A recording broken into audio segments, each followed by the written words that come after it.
What? Yeah, it's Christmas time. It is December 15th, actually.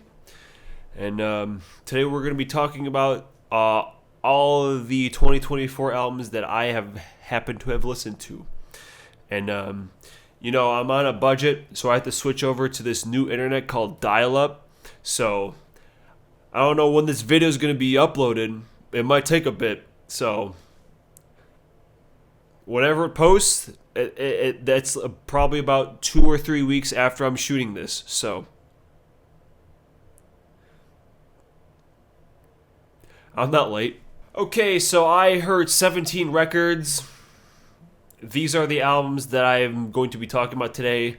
Obviously, most of you aren't going to know what some of these are, but perhaps I can convince you to check some of them out if you haven't heard of them. So just let me know what your favorite albums of the year was. And here's the 17 that I've heard from the worst to the best. Okay, so there's a couple legacy bands on here that I've heard their discography many years ago. And, sometimes I check out on some of these bands, see if they put out anything new. And if they have, cool, I'll check it out. And one of these is Focus. We listened to Focus back in the day. So I thought, okay, they put out a new record. Let's check, see what it's all about. And it's just one big old jam session. Like, it's instrumental, which normally I'm all about. But when everyone playing the instruments is probably at least 70 years old, it's not really anything of interest. Like, I don't remember really what the rest of their stuff sounds like, because it has been probably like 7-8 years since I've heard them. But as far as this goes, I really have no desire to ever listen to this again.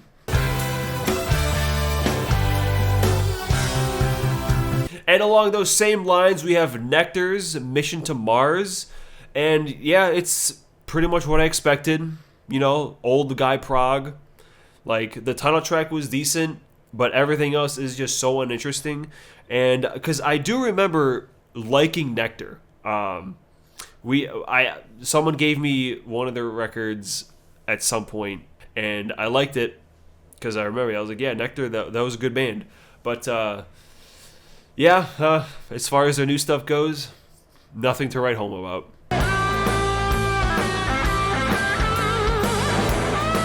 And we still have some more old guy rock with Deep Purple's Equals One. But at least with this album, we got songs like Lazy SOD and Bleeding Obvious that there's actually at least something cool in there, as opposed to everything being just super boring and not good. Deep Purple, they're still kicking a little bit of juice in there. Okay, so moving on from old guy music, now we have High on Fire's Cometh the Storm. I'm very new to this band. I just heard their discography maybe a couple months ago, so I'm not even really sure how good this one is compared to the rest of their work. But as far as this album goes, like, every song kind of blends into one track. But there's one song that's extremely different. I forget what it was called, but if you heard it, you would probably know. There's one that's like instrumental and completely stripped back, and like that was cool. But yeah, it's a decent album. Just not exactly. I don't know. Like I said, I'm too new. I don't even know any of their records, but I do know that they've all been pretty decent.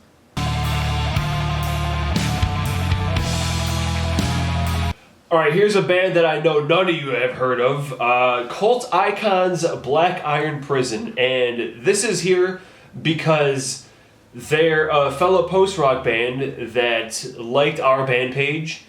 So I decided, okay, let me check out what they have. And it's pretty good. It's pretty solid. Just like, if you like Callous Swing, if you like my band stuff, you'll probably like this one. So if you're one of those people, if you're one of those extra super plus DK Media subscribers, I suggest checking this one out because they are pretty good. We got some Chicago bands. We got Resin. I'm pretty sure they had an album last year or the year before that. It hasn't been that long that I talked about them. But yeah, once again, this band just really commands to be seen live. Like the studio albums are good, but they truly are a live band. Like they have such a good atmosphere and just make this wall of sound. And I swear to God, there's more saxophone live. They have a saxophone player who also plays like keys or something else, but there's not a lot on the record, but live, man goes ham. But yeah, it's pretty short. It's in like 30-minute range, chunky riffs. They're just a pretty solid group. And then we have Ihssahn's self-titled record, and yeah, not much has changed since I first heard it. It's pretty far from my favorite of his work. However, Promethean Spark is pretty damn good. That main riff is just so kick-ass. I just kind of wish, because there's two different versions of this record. There's the normal one, and then there's the all like symphonic one. I don't know. I just feel like maybe they should have just been together and like just put all that symphonic shit into the main record, and I think that would have been a lot better. But yeah, it's okay. But he definitely has some better stuff.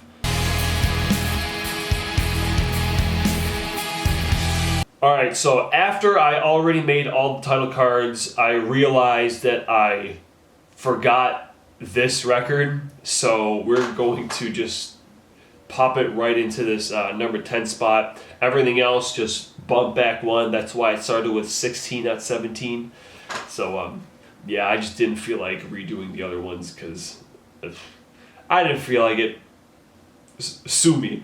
Anyway, God is an Astronaut, Embers. This is another one where I was looking through my list of records I've heard and just looking up bands if they have anything new, and these guys did, and it was pretty damn good. Pretty damn good. Apparition and Oscillation are pretty damn dank.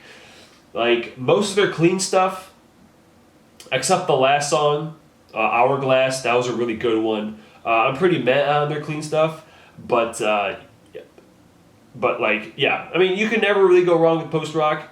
Hourglass, I guess, was also a good highlight because I really like the piano and the strings in there. Post-rock stuff, you haven't heard them, check it out, or check out anything, because I'm sure it is all fantastic.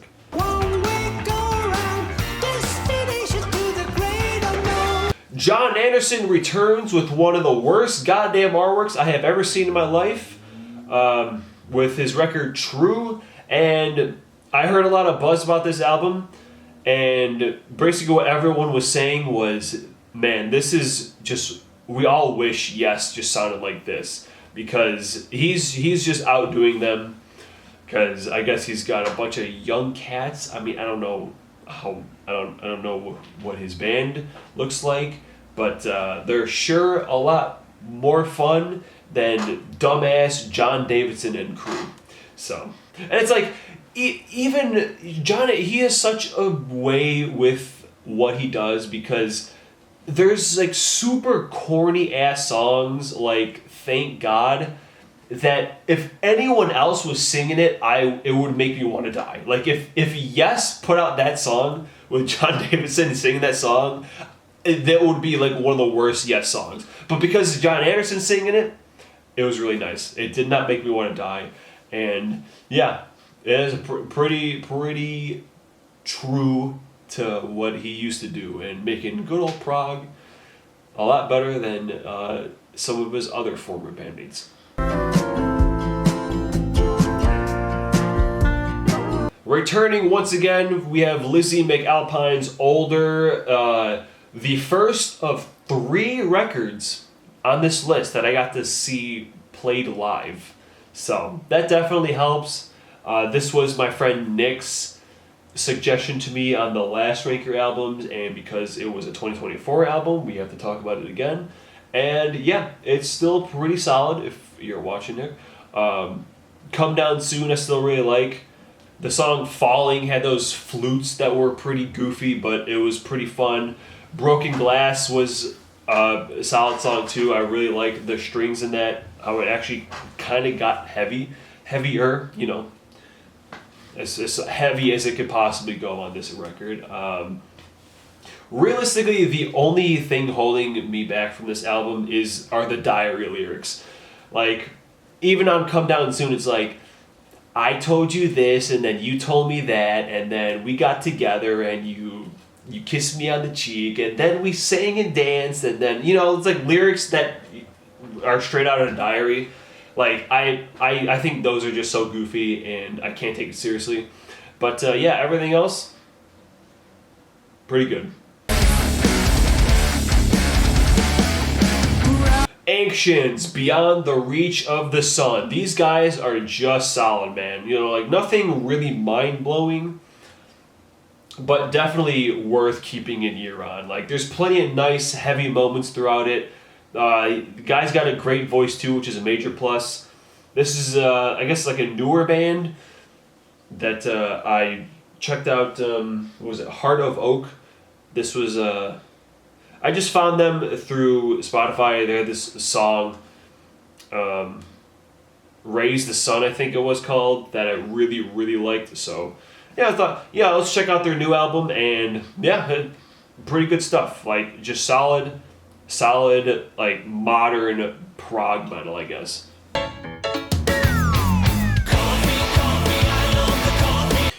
Devin Townsend's Powernerd. Now, this was an album that I was supposed to make a video on, but I never did because I'm just really bad sometimes. And, you know, I was following along with this record a lot, checking out all his commentary tracks. You know, he's posting a lot of videos of, like, talking about behind the scenes. And realistically, for how quick he put this together, I think it was like 2 or 3 weeks. Like, he wrote everything and recorded this thing. Like, for how fast it was put together, it is pretty solid. You know, the title track, when that came out, was really good. Knuckle Dragger is a great song, and Janism is also a great track. Like, there's a lot of, you know, as most of his stuff goes, there's a lot of, like, okay stuff. Glacier I don't really like at all, to be quite honest. You know, it's obviously pretty far from his best, but it's pretty far from his worst as well. And also, dude, Ruby Quaker, the last song, it's one of the it's the best song on this record, but also one of the best songs I've heard all year. Because, yeah, that song is just so fun. Like, I really wish the whole record was more fun. You know, with the title like Powernerd, and especially the title track when that came out, I thought it was going to be like the whole record was going to be this goofy sounding things. And realistically, it was just that one. Knuckle Dragger's a little goofy, and then this song were goofy. But everything else was a little more serious, which is fine, but I don't know. I was kind of hoping the whole thing would be a very silly record. But yeah, it's Devin, so it's always a pleasure. Judas Priest also coming back this year with Invincible Shield, and, you know, as far as legacy bands go, you know, we talked about all those bands down there. Judas Priest are one of the few that continue to put out equally, or like better or at least equally good music as they did back then. You know, the first 2 tracks and Crown of Horns are all pretty solid stuff. Not everything is amazing, but seriously, for how late in their career this is, it's like their 20-something record. You know, very few bands that reach 20 albums, like, are hold up as well as, like, any of their old stuff did. I still really want to dive into the rest of their discography because I actually really did like Firepower as well, their last album too. It's just like, they're still hitting. Judas Priest is still hitting, and that's pretty impressive.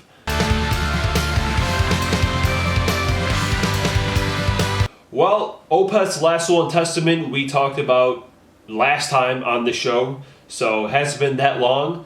And the few more times that I was able to listen to this record, I would say, it has gotten a little better, but pretty much the same thing. Like 1, 4, 6, and Story Never Told are still the highlights.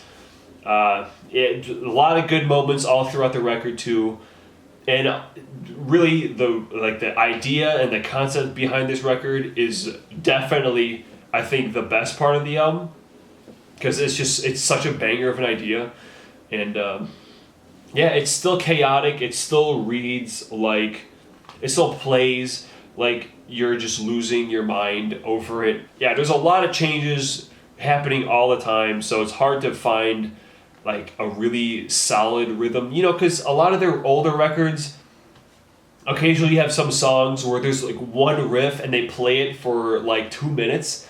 This has none of that anywhere. Like, I think there's like that flute solo, I think in the paragraph 4, that like stays in that zone a little longer. The ending of section 7 has like a whole thing, but for the most part there's not a whole lot of grooving on the riffs or jamming on things. It's just always, here's the next thing, here's the next thing, here's the next thing. So yeah, it is very jarring, which is why it's at number 4 and not higher. But yeah, like I said, it's still pretty solid, and it's a pleasure to hear Michael doing the all over again. Okay, so Aristocrats Duck is definitely better than when I first listened to it, because when I first heard it, I was like, it's just kind of more whatever. I haven't really liked a whole lot of anything since the third record. I mean, they only had one, the fourth one. This is the fifth one. But yeah, dude, there's a lot of great moments, like Drink Package, Here Come the Builders, Slideshow, and then, of course, the main standout, Aristo Club. Like, there is a lot of good shit on this record. Like, the last tracks, I'm not too fond on, but pretty good for the gang, Like, I think the thing that annoyed me most about their last record is I feel like there weren't as many riffs, because it felt so jammy. Like, everyone was just dicking around, because on their third record, there were several songs that were, like, it felt structured and not just, let's just wank for several minutes. So, this one has some of that, like, especially with Aristo Club, that whole thing is kind of like, it feels like it was a written song. So, yeah. Number 3, we're getting to the good shit. And now for an album and a band you guys probably haven't heard of, but take it from me, if you're watching this, I'm sure you at least somewhat agree with what I usually say. This is number 2, Huntsmen The Dry Land. This is another album I got the pleasure to see played live, and trust me, man, you gotta check this shit out. I remember liking this band decently enough when I first heard them, but maybe it was just seeing them live that when it really clicked. But this was a damn good album. They blend this super heavy stuff with like super clean sections so well. Like, there's a lot of great heavy moments, and there's a lot of great clean moments. I think there's like 6 or 7 of them in this band. They have a lot of harmonized vocals, clean vocals, and then they also do some screaming stuff. Like, the last half of Cruelly Dawns is pretty rad. But if you're gonna check out one song, check out In Time All Things. Like, I think that song perfectly captures just like what this band is all about. Like I said, I'm not super familiar with them, but this was a damn good album, and really, I honestly thought it was going to be number 1 for most of the year. And then a few months ago, another record came out that I was like, man, if it wasn't for these two guys, that would have been number 1, but I'm gonna have to give it 2. Origami Angels, Feeling Not Found. This is my nerdy band that me and my friend like, which we drove to Washington, D.C. to see them play this record live in full, along with another one. But whenever he decides to put that video together, I'll be sure to share with you guys. We traveled from Chicago, we went to New York, to Philadelphia, to DC, and then back. So that was a fun trip. That's really why it took me forever to get this, because in one weekend we listened to about 26, 27 albums, and I didn't listen to any music for a whole week after I got back. So I was definitely delayed on this for a while. But these guys are really good, man. Like, there's 14 tracks and there's only one that I don't care about. That's how you know you got good shit. Very almost like Toxicity. That had 14 songs, but I liked all 14 of them. This one has one little blemish that I don't like. But yeah, man, full of breakdowns and catchy choruses. However, there are no blast beats on this record, which really upsets me, because there's several moments on the record I was like, there could have been blast there. But yeah, man, they're just two guys that are just climbing up the ranks. They're selling out shows. They're playing everywhere. It's actually crazy how big these guys have gotten. I really like them. Maybe you'll like them too if you're a little nerdy like I am, or if you like incredibly tappy guitars and fucking cool ass leads. They're just good, man. They're good. Check out the album. Check it out. A good spot to start: Dirty Mirror Selfie or the title track, Feeling Not Found. Those are my favorite songs in the album. Check them out. And that'll do it. That's my end of the year list. Now we're getting into the new year and more records. I don't know what's happening. I know we got a new Steven album coming out. I got Weeknd's coming out with an album this month. I do not know of any other albums. I only know 2 of them, but there's always surprises, and we'll see what the year has in store for us. Thank y'all for another year of watching me, and I don't know, I'll see you at some point with something. I'm sure I'm going to have another video before my anniversary, so tune into whatever that's going to be. Happy New Year, y'all!